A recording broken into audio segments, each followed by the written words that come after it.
Chicago Children's Museum with Josh Durbis, the Arts and Culture Program Manager and Lead Educator.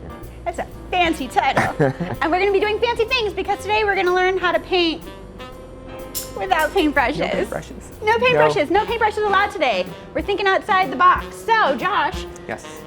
I love everything happening here. We got lots of stuff. We got lots of stuff. Lots of stuff. What are we going to do? So we have a lot of commonly found objects and then a few items that can be assembled easily with things that you can find around the house.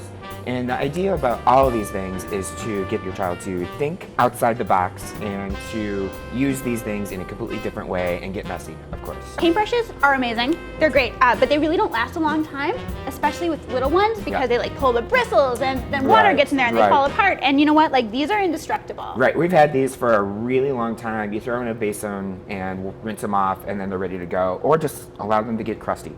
Okay, I'm really excited, unnecessarily so let's paint. Okay, so we got our items in here. Yes. All we have is black paint. You can just choose one color, make it simple. It's all about the process of how to get the paint on these tools, the paint from those tools onto the paper, whatever surface you're using. So, got a bowl here for you. I got some, and we're gonna get our hands like covered. Done. All right, we're ready. So I'm gonna dump them in. There goes one. And then I'm gonna slap mine in here. And, you know, it's all about finger painting, seeing what happens when they bump into each other. I have them on a finger painting tray right here, and so you can start thinking about some cool physics and doing some This is a good rolling discussion you can have too. And also, like, if you're doing it with a friend, because painting doesn't have to be a solitary experience. No, not at all. Like, something's really great about, like, oh my gosh, Dumping look at these it out. balls. Yeah, this is yeah. thing. That's crazy. And then we got these, like this one is makes. Oh, that is so cool. It's like a Bam. honeycomb.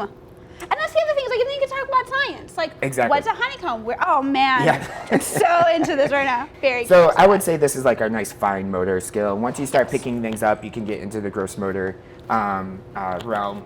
And so to get a little bit more body action going on, I have some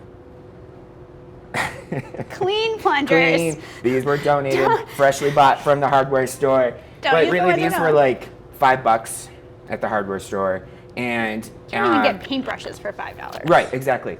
So these are great because it takes some thought and some big body motion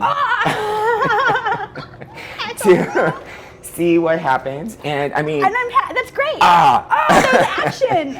so this is great too because you can think about the shapes that's actually happening. Is it going to be a dot or is it going to be a circle on there? So you can go back and forth.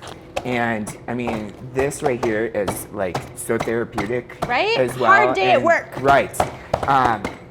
So you can keep on using that. We also, if you're not comfortable with plungers, we got some paper tubes that are great as well. This is great too because it's thinking about where they're going to hold on to it and how the size in relationship to them. So if there's a tube that's just their size as well, how are they going to carry this thing and move it around to get marks Oh my everywhere? goodness. And then there's sound. Yes. Sound is great. Yes. I have some paintbrushes that were handmade. So they have the same idea of a paintbrush. They have a handle and a bristle part to it. So but they look amazing. We have some really wiry looking things. This is just cord and hot glue. Hot glue is my best friend. And just hot glue the bejesus out of it. And you got all these cool And you can make this with things. the kids, which is the greatest part about it. Like, And you can get some really creative things on here. Old toys, marker caps, and then a bottle, seal it up, and then you got yourself a shaker brush and everything like that. so here's the thing. I'm looking around. Yes. And you have bears on the table. Yes, I do. And I have no idea why, but I'm really excited about it. So here at the Chicago Children's Museum, we love taking things and obviously thinking of new ways to use them. So we like to translate that to our visitors and our families that need to go home with this fun idea that now they want to do it at home. So if you have those toys, that are old and boring to the child, They grew out of it. use them in a completely different way. We have paint today. So why not? Let's see what kind of paintbrush this bear can be. So excited. This is a great time also to observe some storytelling with the kid. Oh my I gosh! mean, this bear. Once upon a time, there was a bear. Right.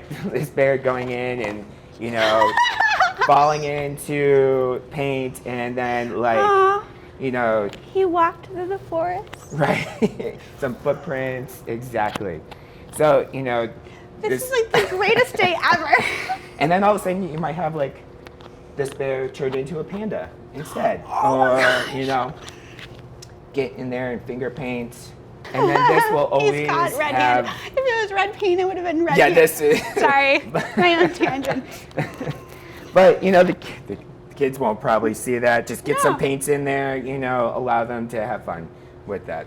This is such a great idea. And also, because you know what?